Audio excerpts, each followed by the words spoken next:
Hi, I'm Debbie Howard, Chairman of the Carter Group and co-founder of the Living Best Professional Community. Today, we'll be hearing from Mary Furlong. Mary Furlong is founder and CEO of Mary Furlong Associates, where she's worked tirelessly for over 20 years to help entrepreneurs and corporations with strategies for the longevity marketplace. Mary has raised over $300 million in corporate sponsorships and venture financing, all focused on the boomer, senior, and caregiver markets. She serves as an advisor to a number of startup companies and larger organizations whose innovations seek to improve the lives of older adults. She has received the Top Leadership Award from the American Society on Aging and was named one of the 100 most influential women in Silicon Valley. She was recently awarded the first ever Lifetime Achievement Award by Aging 2.0.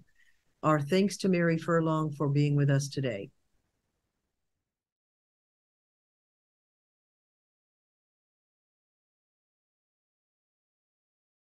So my ecosystem for age tech and longevity is 35 years old because I've been in this market since the beginning. So when the internet got started, I was the founder of SeniorNet and then Third Age, which we sold to Ancestry. And then for the past 21 years, I've been doing market leading events where we bring the ecosystem together. So the ecosystem that we have learned, and this is in the handout, is to identify the nonprofit organizations that have the trust of older adults like ARP and US Aging, to identify the corporations that have a vested interest in the market like Best Buy and Human Good and The Key. And so these companies that are in home care and senior housing like Human Good and Silverado.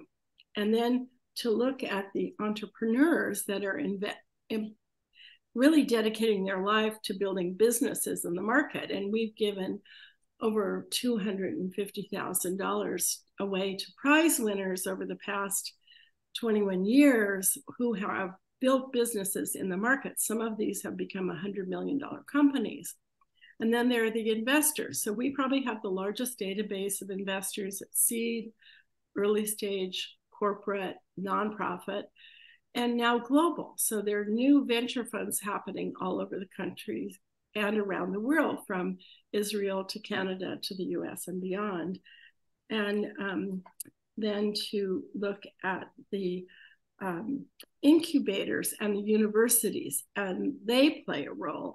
And then since COVID, I'd say about a third of the companies that we work with are getting government funding. So you also have to identify the government stakeholders. So the three words that I think would describe the ecosystem are investors, entrepreneurs, corporate and nonprofit builders, and government.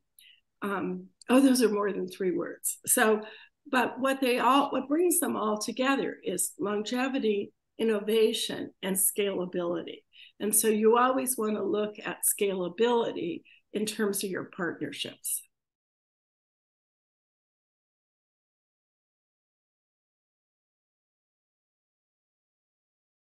So the top age of the boomers now is 77. I will soon be 75.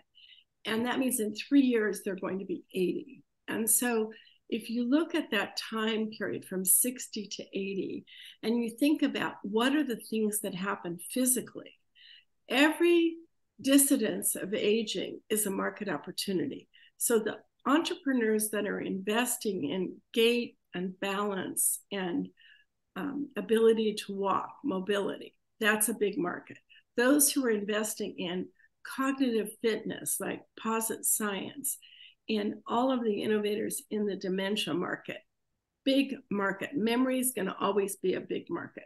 Hearing is going to be a big market because 1 in 3 have some form of hearing loss. So some of the fastest growing companies are in hearing. Social isolation, a topic I'm extremely passionate about. The Surgeon General's report is very alarming. And when we look at new forms of engagement, especially engagement with technology. Now, remember, I was the founder of SeniorNet and then Third Age. These were all tech-enabled solutions around engagement. But some of the fastest growing companies in the US, like Get Set Up and Spiral 100, have to do with engagement.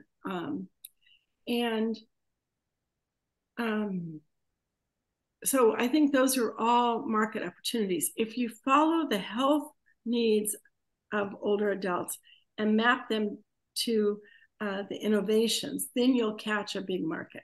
So, 1 in 3 people may have hearing loss now, but even more are going to have hearing loss in the future. There's also going to be innovation in housing. There's going to be innovation in travel.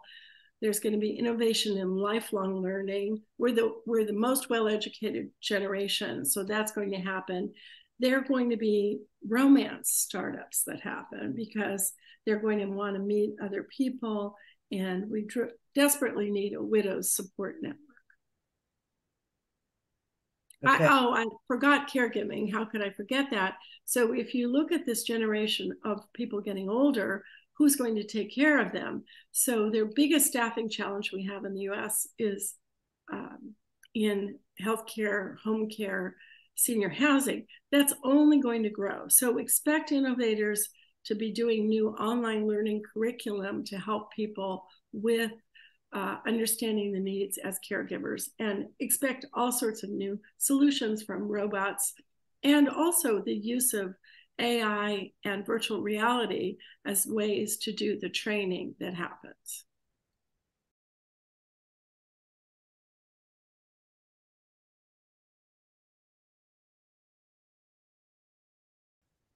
Well, I would say look for co-creators.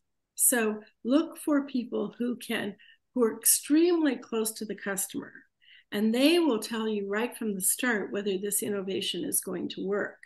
They will also guide you to who are the real people who know how to get things done. So where are the care managers and how do you find them?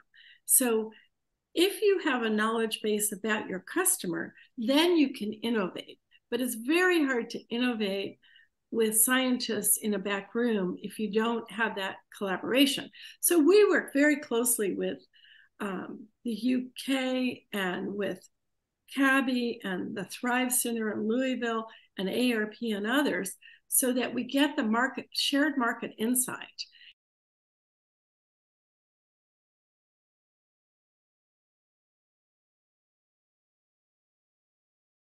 Well, when I was young and started SeniorNet, it was very popular in Japan and very exciting to see there could be a network that would connect older adults.